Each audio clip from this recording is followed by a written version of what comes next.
Mesdames et messieurs, bonjour, bienvenue dans cette nouvelle édition de votre journal de 15 heures. Voici à la une de ce mardi 25 juin.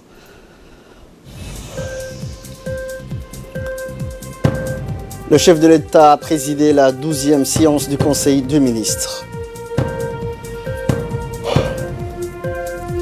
Également dans l'actualité internationale, Washington durcit les sanctions contre Téhéran.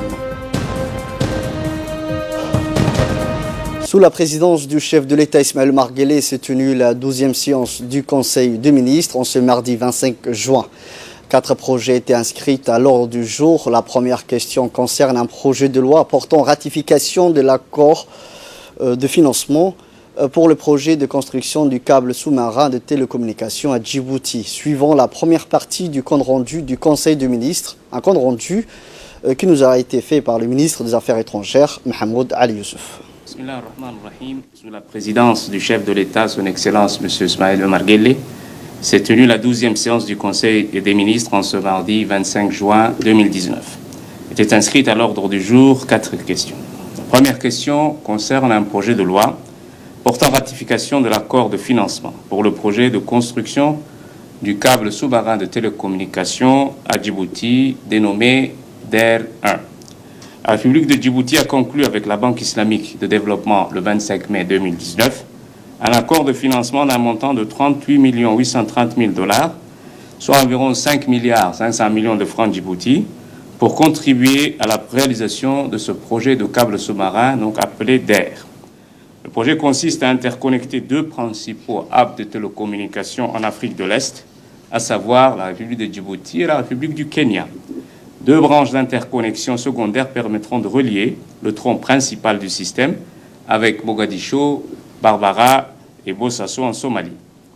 Le câble est prévu pour une mise en service le 30 juin 2020. Actuellement, la phase de construction est en cours.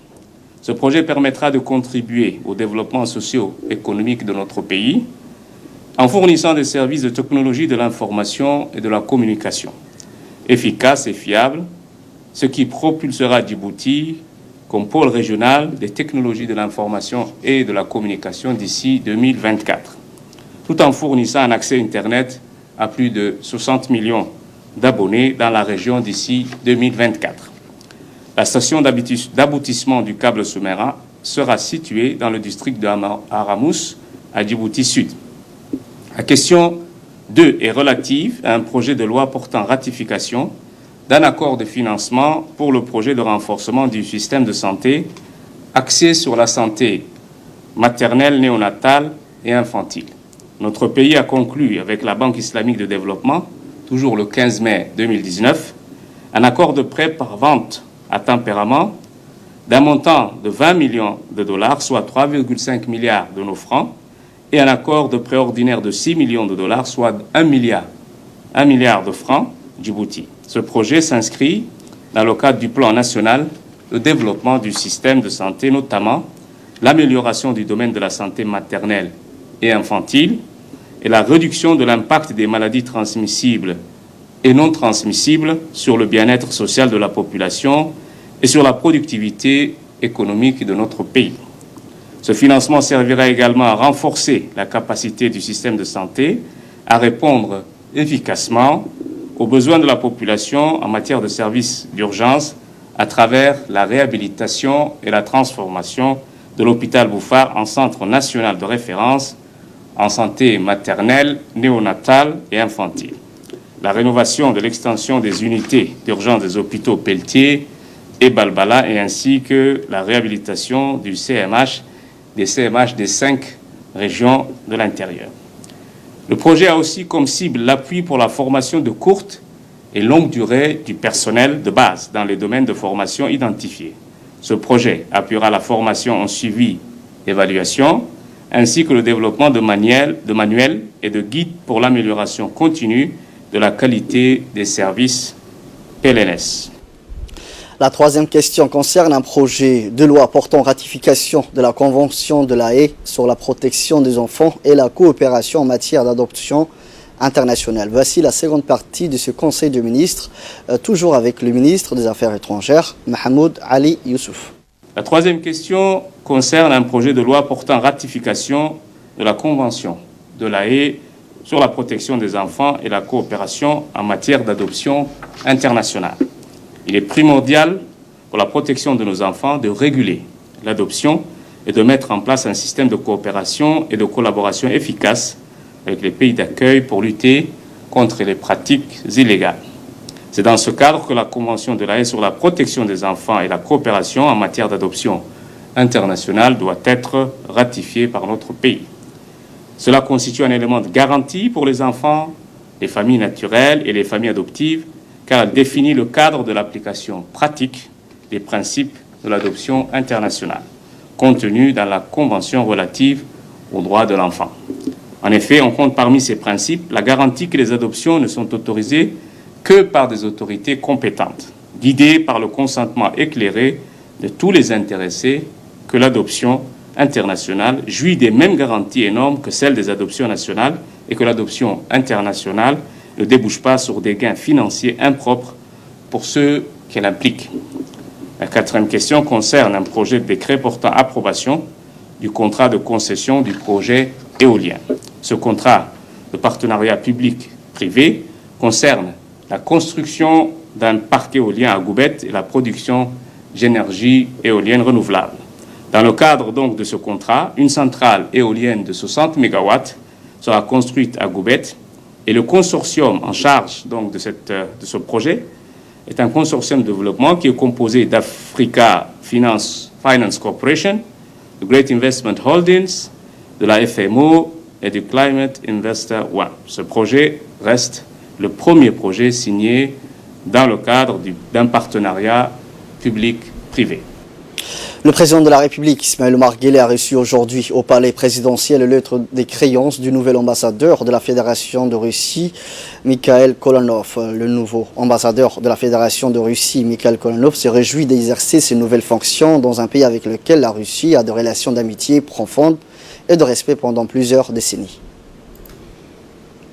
La République, je suis très honoré de vous remettre les lettres de créance par lesquelles Son Excellence M. Vladimir Poutine, président de la Fédération de Russie, m'a accrédité comme ambassadeur extraordinaire et plénipotentiaire auprès de la République de Djibouti. Je voudrais également rendre hommage à mon prédécesseur, ambassadeur Sergei Kuznetsov, pour le travail accompli durant sa mission. Je me réjouis d'exercer ces nouvelles fonctions dans un pays avec lequel la Russie a des relations d'amitié profondes et de respect réciproque pendant plusieurs décennies.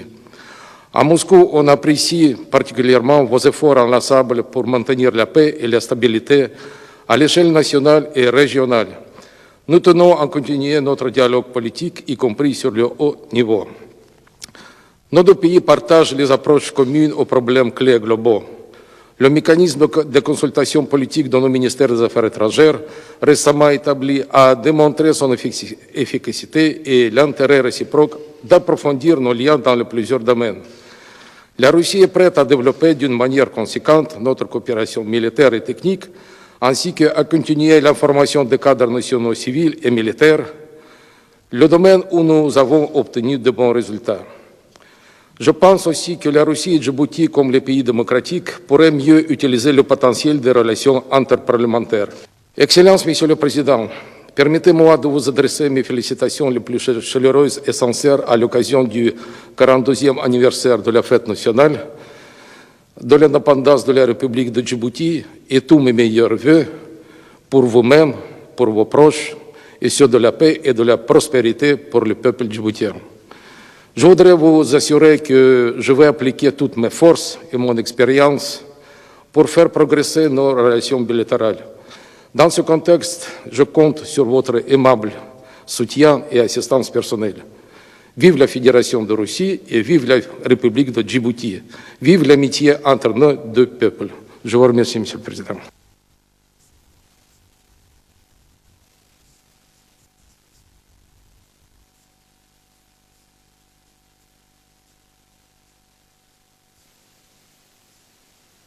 Les pays ont su développer au fil du temps. En outre, le président Guelleh a souligné que la coopération djibouto-russe est fondée sur le respect mutuel, la solidarité et un partenariat sécuritaire et stratégique bénéfique aux deux pays. Cette rencontre a vu la présence du ministre des Affaires étrangères, Mohamed Ali Youssouf, et la conseillère politique du président de la République, Madame Fadhia Jama' Oudine. Le ministre de la Défense, Hassan Omar Mohamed Bourhan, a présidé aujourd'hui un séminaire portant sur l'avenir des opérations de maintien de la paix des Nations Unies dans l'espace francophone. Ce séminaire a regroupé, outre le ministre de la Défense, la représentation du système des Nations Unies, Barbara Manzid, représentant de pays francophones concernés par la question des partenariats nationaux et internationaux, travaillant étroitement avec le ministre de la Défense sur cette question et de haut cadre du ministère de la Défense. Ce séminaire de 2 jours permettra aux participants des pays africains francophones de mieux connaître et comprendre le processus de constitution des forces et maîtriser les différentes procédures opérationnelles. D'emblée, cette première séance en présence de hauts responsables a permis de dégager plusieurs points importants. Il s'agit notamment de la promotion du dialogue national et de la réconciliation, de la protection civile, de l'aide au désarmement et la réinsertion de combattants, de l'aide à l'organisation d'élections, la protection et la promotion des droits de l'homme et la promotion de la réforme du secteur sécuritaire. Écoutons la représentante. Le ministre de la Défense s'est dit réjoui de l'organisation de ce séminaire. En ma qualité de ministre de la Défense, chargé des relations avec le Parlement, je ne peux que soutenir un tel événement qui vise à encourager et faciliter la participation des États francophones africains aux opérations de maintien de la paix. Votre présence ici à Djibouti illustre la volonté de vos différents pays à œuvrer de concert avec les Nations Unies, les organisations régionales et la communauté internationale à faire du maintien de la paix un outil essentiel sur ces continents où se déroulent en ce moment un grand nombre de missions de paix de l'ONU. Pays contributeurs, les pays d'Afrique francophone fournissent également de manière substantielle des troupes, des observateurs militaires et des policiers individuels aux différentes missions déployées à travers le monde. Environ des milliers de casques bleus originaires de ces pays participent aux missions uniciennes. À titre d'exemple, la République de Djibouti qui déploie ses troupes dans 2 pays de l'Afrique, à savoir la Somalie dans le cadre de la MISOM et au Darfour, au Soudan. Également dans l'actualité, le premier tour des opérations électorales de la Chambre de commerce à Djibouti a débuté hier matin à 8h à la Chambre de commerce et dans les préfectures de ces régions. L'ensemble des opérateurs que comporte la communauté d'affaires djiboutiennes sont appelés aux urnes pour élire leurs représentants au sein de l'Assemblée générale de la Chambre de commerce. Pour information, cette Assemblée générale est composée de 44 membres, dont 39 représentants, les 8 catégories professionnels homologués à Djibouti-Ville et les 5 opérateurs de région de l'intérieur à raison d'un élu par région. Ainsi, chaque électeur s'inscrit sur la liste électorale et est invité à travers ces élections s'exprimer sans vendre au profit du candidat en lice pour sa catégorie. Ces opérations électorales se sont clôturées à 14h pour la région de l'intérieur et à 18h pour Djibouti-Ville. À l'issue du scrutin, le président du bureau de vote procédera au dépouillement et la proclamation de résultats dans une quinzaine de jours. Les 44 membres élus retourneront aux urnes pour élire le président de la Chambre de commerce et les 8 membres du bureau. Notre équipe de reportage a recueilli la réaction de M. Abdullahi Mohamed Ismail, opérateur dans le domaine de l'artisanat.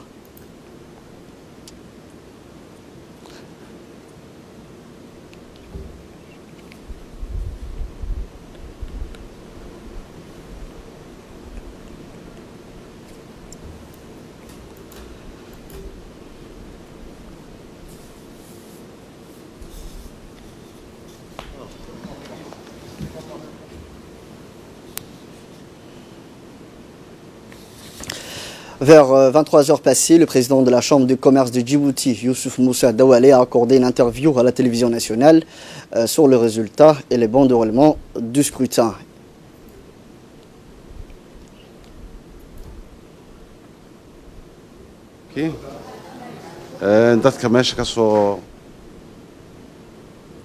Également dans l'actualité nationale, le secrétariat d'État à la jeunesse et au sport a organisé hier au stade Goulet une cérémonie de remise de diplômes au profit d'une trentaine des animateurs et de jeunes bénévolats de CDC qui ont suivi avec succès un stage de renforcement des capacités durant 3 jours. Cette formation qui avait pour objectif la redynamisation des centres de développement communautaire tombe à point nommé à un moment où la jeunesse djiboutienne s'apprête à participer avec exaltation à la célébration du 42e anniversaire de l'indépendance nationale à travers ces plateformes. La formation a été dispensée par un volontaire d'aide technique, d'assistance et formation au profit des animateurs de centres de développement communautaire. L'honorable M. Edo Yakouri, ces cérémonies s'est déroulée sous la houlette du secrétaire d'État à la jeunesse et au sport, Hassan Mohamed Kamil, en présence de la directrice de ressources humaines, Mme Khadija Ibrahim, le directeur du stade Gouled, Mahmoud Derkala, le directeur du PIM du CDC, Ahmed Ali Kourecha, et le chef des services du programme du CDC. Le secrétariat d'État à la jeunesse et au sport, Hassan Mohamed Kamil, a félicité le récipiendaire, les appelant à mettre en pratique les connaissances acquises grâce à cette formation. Toujours dans le cadre du programme du promotion et protection des droits humains, le comité de gestion communautaire de l'UNFD de Dekil a organisé dans l'après-midi du lundi 24 juin un dialogue communautaire sur le droit de l'enfant au siège de l'UNFD de Dekil. A participé à cette activité de mobilisation sociale de nombreuses personnalités issues de la ville de Dekil, à savoir la présidente de l'UNFD Dekil, Mme Asma Hussein Awale, la coordinatrice du comité de gestion communautaire de Dekil, Mme Fatouma Ibrahim Idriss, ainsi que de femmes et jeunes de la ville de l'Unité. Ces activités avaient pour objectif de promouvoir le droit de l'enfant auprès de la communauté représentative. 2 thèmes ont été dans l'ordre du jour depuis le début du dialogue communautaire du juin, réalisé par différents CGC encadrés par l'UNFD et appuyés techniquement et financièrement par UNICEF. La malnutrition infantile et la diarrhée infantile sont des maladies qui sont à l'origine de la mortalité infantile et cela a suscité un débat fructueux. À l'occasion du décès de l'intellectuel feu Jamaluddin Abdelkader Redo, qui a eu lieu dans son pays natal en Éthiopie, le ministre des Affaires musulmanes, de la culture et des biens Warf, Momin Hassan Baré, a adressé un message de condoléances à la famille du défunt et à ses proches et aussi à l'ensemble des intellectuels vouant une admiration particulière aux idéaux de l'humanisme et de la solidarité entre culture et peuple. Le ministre a salué la mémoire d'un éminent chercheur qui a consacré sa vie à la création littéraire et à la recherche anthropologique, notamment ses écrits sur le coaching et le patrimoine culturel ancestral. Le ministre Momin Hassan Baré a conclu son message en implorant Allah, le tout miséricordieux, d'accueillir l'âme du défunt au paradis éternel et lui accorder sa clémence. Inna lillahi wa inna ilayhi raji'un. Dans l'actualité internationale, les tensions n'ont jamais été aussi fortes entre les États-Unis et l'Iran. Le président américain Donald Trump a signé hier un décret imposant de nouvelles sanctions visant le guide suprême iranien Ayatollah Al-Khamenei et bientôt son ministre des Affaires étrangères Mohammad Jawad Zarif. Selon M. Donald Trump, ces nouvelles sanctions font suite à une série de comportements agressifs de la part du régime iranien au cours de semaines écoulées dans la destruction d'un drone américain. Nous continuerons à faire monter la pression sur Téhéran, a affirmé Trump depuis le bureau ovale, assurant que les sanctions pourraient rester en place pendant des années. Les sanctions continues dans ce degré empêcheront le guide suprême, son équipe et d'autres qui lui sont étroitement liés d'avoir accès à des ressources financières essentielles, a précisé Donald Trump. C'est tout pour ce journal. Merci à vous de l'avoir suivi. Restez avec nous, le programme continue sur Télé Djibouti.